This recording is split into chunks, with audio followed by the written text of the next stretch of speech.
గురువుగారు ఇప్పుడు ఆ! కర్మఫలం అంటూ ఉంటారు. అంటే పోయిన జన్మలో చేసిన పాపాలు గాని, పుణ్యాలు గాని ఈ జన్మలో మనకి చూపిస్తాయి అని. సో అవును. దాని గురించి ఏం చెప్తారు? నిజంగా అలా జరుగుతుందంటారా? కర్మ అనేది ఒక జ్ఞాపకం అమ్మ. హ్మ్. ఇప్పుడు నేను పూర్వజన్మలో యోగుల బాట నాకు బాగా గుర్తొస్తుంటది. ఓకే. అది మీ పుట్టుకతో. పూర్వజన్మ. ఆ! హ్మ్. పూర్వజన్మలో. హ్మ్. అంటే నేను గతాన్ని నమ్ముతాను. హ్మ్. ఇప్పుడు నిన్న గడిచింది. హ్మ్. కానీ నిన్న నేనేం చేశానో అవన్నీ ఇవాళ చూపించలేను. హ్మ్. నిజమే అది. అవును. కానీ ఇవాళ చూపించలేను. అవును. రేపు నిజమే. హ్మ్.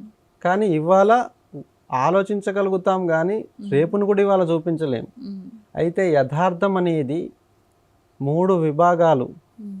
మధ్యలో యథార్థ భాగం ఉంది. ఓకే. మంచి చెడుని మనం మార్చుకోవడానికి ఈ జన్మ పరితపిస్తుంటాం. హ్మ్. కర్మ అనేది మంచి చెడులను మార్చి మార్చి రాస్తుంది. హ్మ్. అందులో ఎవరు యోగులు వస్తారు, హ్మ్. ఎవరు పుణ్యాత్ములు వస్తారు, ఎవరు ఈ మానవాతీతులైనటువంటి వాటిని తయారు చేసి వాళ్ళ ద్వారా ఈ విజ్ఞానాన్ని హ్మ్. భవిష్యత్ తరాన్ని ఇంకా అప్డేట్ ఇంకా గొప్పగా పెంచడం. హ్మ్. ఇప్పుడు చూడండి మన తాతలు తండ్రులు వాళ్ళు బిందెడు నీళ్ళు తాగడానికి కిలోమీటర్ నడిచి బావులు చేదుకొని అవును. తాగారు. హ్మ్. ఇప్పుడు వాళ్ళు ఇలా ట్రాప్ వేస్తే ఇట్లా నొక్కేస్తే ఇంట్లోకి వచ్చి పడుతున్నాయి వాటర్. అవును. ఈ తయారు చేసినటువంటి విజ్ఞత కలిగిన మనుషుల్లో దేవుడు ప్రవేశిస్తేనే కదా ఇవి జరిగినాయి. హ్మ్. వాళ్ళందరూ అన్నం తిని తొంగుంటే ఇప్పుడు ఈ అవును. లైట్స్, ఈ కెమెరాలు, ఈ ఫ్లైట్స్, ఇలాంటి కరెంటు, అవును. ఇలాంటి మొబైల్ సిస్టమ్, ఆ నెట్వర్కింగ్ ఎంత గ్రోత్ ఎందుకు అయ్యేది? హ్మ్.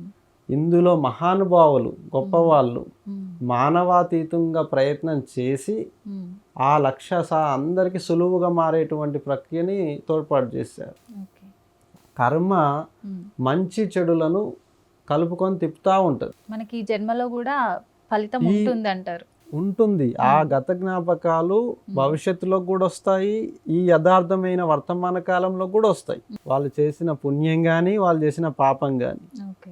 నేను చేసిన పుణ్యము నాకు గుర్తొచ్చింది, నేను చేసిన పాపములు నాకు గుర్తొచ్చినాయి. హ్మ్. వాటి మళ్ళీ సమీకరించుకొని మార్చుకునేటువంటి తత్వం మనలో ఉండాలి. హ్మ్. రెండిటిని స్వీకరించాలి. ఓకే. పుణ్యాత్ములంటే నమస్కారం పెట్టి పాపాలంటే భయపడకూడదు. ఓకే. రెండిటిని మనలో కలుపుకొని హ్మ్. దాటేయాలి. ఈ జన్మని మరింత గొప్పగా దాటాలి ఈసారి. హ్మ్. పోయిన జన్మలు అంటే అది పోయింది. హ్మ్. కానీ ఈ జన్మలో హ్మ్. దానిని మించిన ఉన్నతి సాధించిన వాడు నిజమైన కర్మయోగి.